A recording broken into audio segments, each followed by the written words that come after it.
Hello বন্ধুরা, কেমন আছো সবাই? আশা করছি সবাই খুব ভালো আছো আর তোমাদের পড়াশোনাও খুব ভালো চলছে। আমি আজ সকালে যাচ্ছি পড়াতে। তোমরা জানো যে আমি যাকে 12টায় পড়াই, ও স্কুল যায় না জন্য 12টায় পড়াই।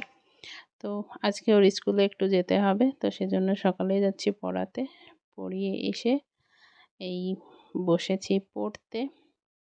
ডেইলি যে টার্গেট থাকে আমার, ডেইলি রুটিন, সেইটা কমপ্লিট করব সারাদিনে।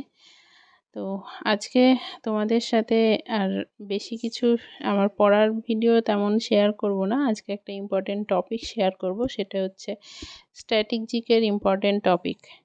একজন চেয়েছিল আমার কাছে, এর আগেও আমার যেহেতু দেওয়া আছে তারপরও আরেকবার দিচ্ছি, সেটা অনেক দিন হয়ে গেছে ওই ভিডিওটা। তো তোমাদের সুবিধার্থে আরেকবার আমি ভিডিওটা করব এবং টপিকগুলো লিস্ট করে নিয়ে সেগুলো তোমাদের সাথে শেয়ার করব।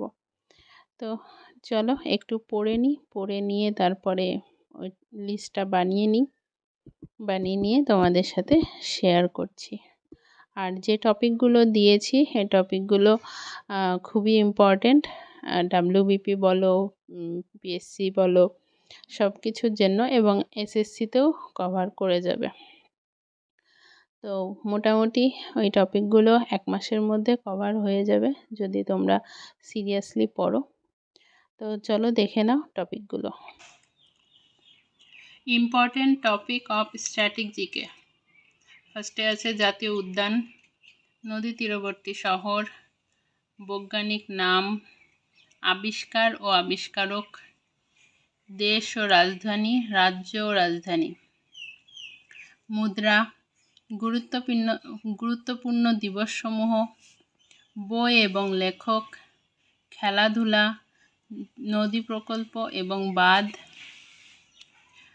বিভিন্ন সংস্থার সদর দপ্তর, বিশ্ব ঐতিহ্য স্থান বা ওয়ার্ল্ড হেরিটেজ সাইট, বিভিন্ন স্থাপত্য, নৃত্য ও উৎসব, বিভিন্ন রাজ্যের নৃত্য ও উৎসব, কে কোনটির সাথে সম্পর্কিত, মানে কে কোন বাদ্যযন্ত্র, নৃত্য কোনটির সাথে সম্পর্কিত, এরকম যে প্রশ্নগুলো হয় সেটা।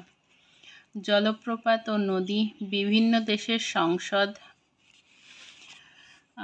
আন্তর্জাতিক ও রাজ্য সীমানা, মানে ভারতের প্রতিবেশী দেশের আন্তর্জাতিক যে সীমানাগুলো আছে এবং কোন রাজ্যের সাথে কোন রাজ্যের সীমানা আছে সেটা। পুরস্কার ও অ্যাওয়ার্ড, ভারতীয় গবেষণা কেন্দ্র, বৃহত্তম, উচ্চতম, দীর্ঘতম, বিভিন্ন বৃহত্তম এবং কোনটি সবচেয়ে বেশি বৃহত্তম, কোনটি সবচেয়ে বেশি উচ্চতম, কোনটি দীর্ঘতম, এইগুলো।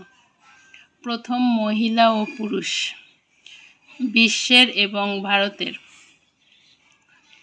প্রথম মহিলা ও পুরুষ, বিশ্বের মধ্যে কে প্রথম মহিলা, কে প্রথম পুরুষ কোনো বিষয়ে, এবং ভারতের প্রথম মহিলা এবং ভারতের প্রথম পুরুষ।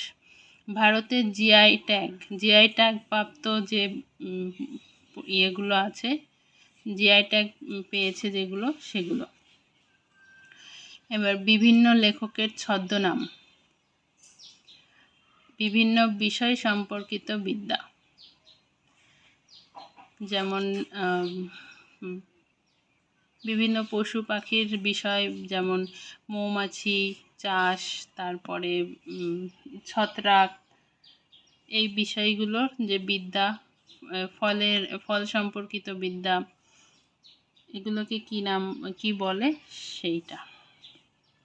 তো এই স্ট্যাটিক জিকের ডাব্লিউবিপির জন্য এই টপিকগুলো পড়লেই মোটামুটি হয়ে যাবে। 25টা টপিক আছে, এর মধ্যে খুব একটা বেশি নেই। ডেলি একটা করে যদি টপিক পড়া যায় 1 মাসের মধ্যে কমপ্লিট হয়ে যাবে। তো এইগুলোই ছিল। এটা ওয়েস্ট বেঙ্গলের যে কোনো পরীক্ষা, এমনকি এসএসসির পরীক্ষাগুলো কভার করে নেবে। তো আজকের ভিডিওটা এইটুকুই ছিল। আজকের মতো টাটা, সবাই ভালো থেকো, সুস্থ থেকো।